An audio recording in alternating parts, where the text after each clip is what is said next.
Hi everyone, knowledge group पे मैं प्रियंका आपका स्वागत करती हूँ। और हमारा जो टॉपिक चल रहा है प्रीपोजिशन चल रहा है। तो प्रीपोजिशन पार्ट ऑफ स्पीच में चल रहा है और उसमें कुछ वर्ड थे प्रीपोजिशन में जिनका एग्ज़ाम में यूज़ होता है।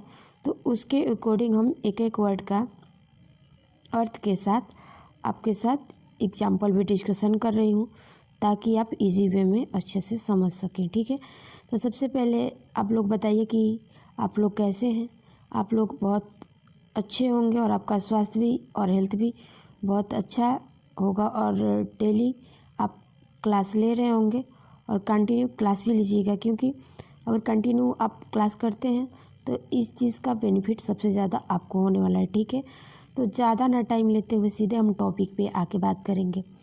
तो हमारा टॉपिक जो है आज के प्रीपोजिशन में वर्ड में इन फ्रंट ऑफ है। ठीक है, तो इसका जो अर्थ निकलता है हिंदी में के सामने निकलता है। ठीक है, अब बात कर ले हम कि इसका यूज कैसे होता है और किस अर्थ में होता है। ठीक है, तो बात कर ले कि इस अर्थ में इन फ्रंट ऑफ का प्रयोग के सामने के अर्थ में केवल निर्जीव संज्ञा या बड़ी आकृति के लिए प्रयोग करते हैं। जैसे there is a tree in front of my house, मतलब पेड़ के सामने जो है क्या है, मेरा घर है। ठीक है, अब आगे बात कर लें कि before equal to in front of.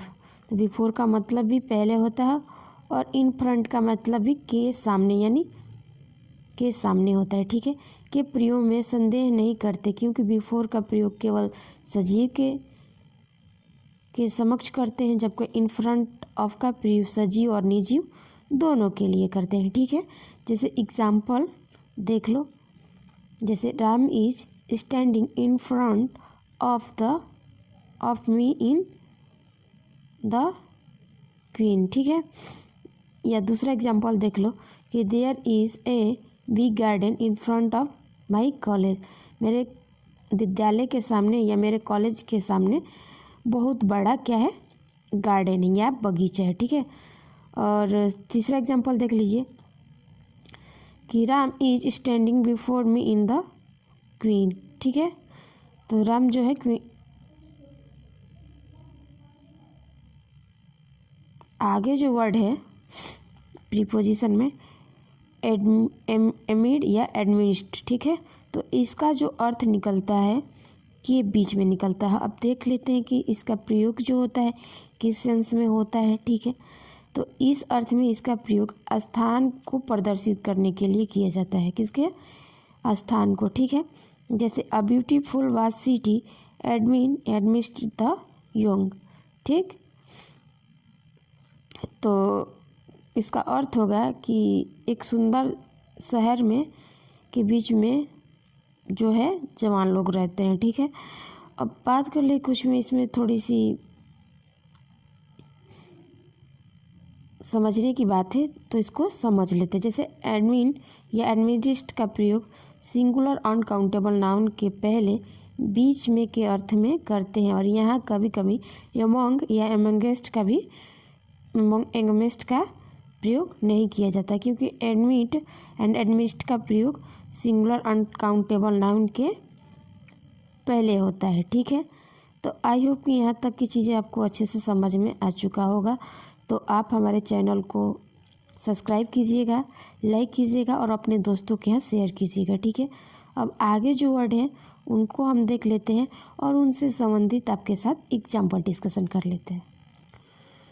Example देख लीजिए, जैसे कि होनेस्टली इज़ यूजलेस एडमिट या एडमिनिस्ट डिसऑनेस्टली। ठीक है, अब बात कर ले आगे वर्ड जो है बिटवीन है। ठीक है, तो बिटवीन का जो अर्थ होता है कि बीच में होता है। अब बात कर ले कि यह किस सेंस में या किसके अकॉर्डिंग यूज़ होता है प्रीपोजिशन में।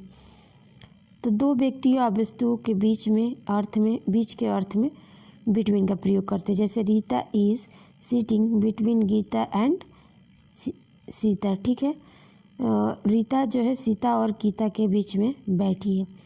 अब बात कर ले कि बिटवीन के बाद हमेशा ऑब्जेक्टिव केस प्रोनाउन का प्रयोग होता है, क्योंकि between plus objective case equal to subject या ऑब्जेक्ट होता है। ठीक है, देख लो एग्जाम्पल जैसे there is a friendship between him and her, ठीक है। दूसरा एग्जाम्पल देख लो, between him and her existing friendship is broken, ठीक है। अब बात कर ले आगे कि बिटवीन का प्रयोग करते समय ध्यान रखना चाहिए कि बिटवीन प्लस ईच या every equal to conditional sentence हो तो करेक्ट होगा, तथा सिंपल सेंटेंस हो तो गलत हो जाएगा। जैसे एग्जाम्पल देख लीजिए, जैसे राम ब्लू और वाइट बिटवीन ईच बॉल, तो क्या है हमारा सेंटेंस गलत है, क्योंकि यहाँ पे सिंपल सेंटेंस में बिटवीन प्लस ईच या एवरी का प्रयोग हमेशा गलत वाक्य बनाता है, ठीक है। तो सही क्या बनेगा, तो सही हमारा बनेगा आपका कि राम ब्लीव अ विजिल बिटवीन द बॉल्स, ठीक है। तो आई होप कि यहाँ तक आपको एग्जाम्पल प्लस रूल समझ में अच्छे से आ गया होगा, ठीक है। अब हम आगे बात करें तो बिटवीन प्लस ईच या एवरी कंडीशनल सेंटेंस यदि बिटवीन के साथ ईच का प्रयोग करते हैं तो सीपी बनाया जाता है। तो बिटवीन प्लस ईच या every plus singular noun and plus the next का प्रयोग करते हैं वाक्य में। जैसे एग्जाम्पल कि राम बिलीव ए विजिल बिटवीन ईच या एवरी बॉल द नेक्स्ट, ठीक है।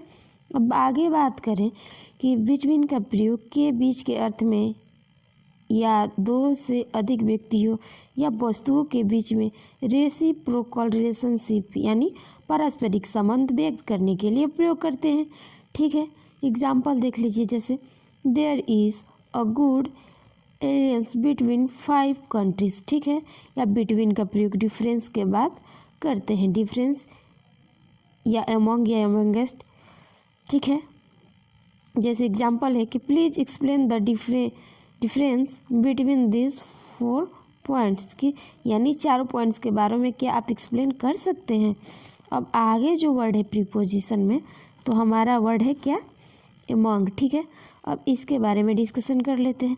तो एमंग का जो अर्थ निकलता है कि बीच में निकलता है, तो इसका प्रयोग दो या दो से अधिक व्यक्तियों के बीच के अर्थ में प्रयोग करते हैं। जैसे distribute this medicine among the student, मतलब सारे विद्यार्थियों में क्या करो, इन विद्यार्थियों के बीच में दवा जो है मेडिसिन को डिस्ट्रीब्यूट कर दो यानी बांट दो, ठीक है। अब बात कर ले कि एमंग तथा एमंगस्ट का प्रयोग करते में मूल अंतर यह होता है कि कॉन्सोनेंट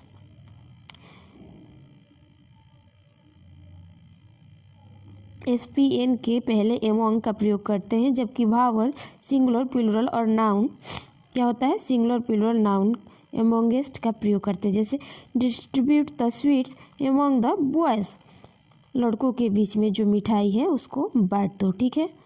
अब आगे और बात कर ले हम, आगे एग्जाम्पल है कि distribute the mango shake amongst brother, इन अपने भाइयों के बीच में जो है मैंगो शेक जो है उसको बांट लो, ठीक है। अब आगे वर्ड है बिसाइड, तो बिसाइड का अर्थ जो होता है बगल में, समीप और बाहर के अर्थ में निकलता है। और इसका प्रयोग जो है प्रीपोजिशन की ही तरह करते हैं या लिखते हैं, ठीक है। जैसे go and seat beside your brother, ठीक, तुम अपने भाई के बगल में जाके बैठ जाओ, ठीक है।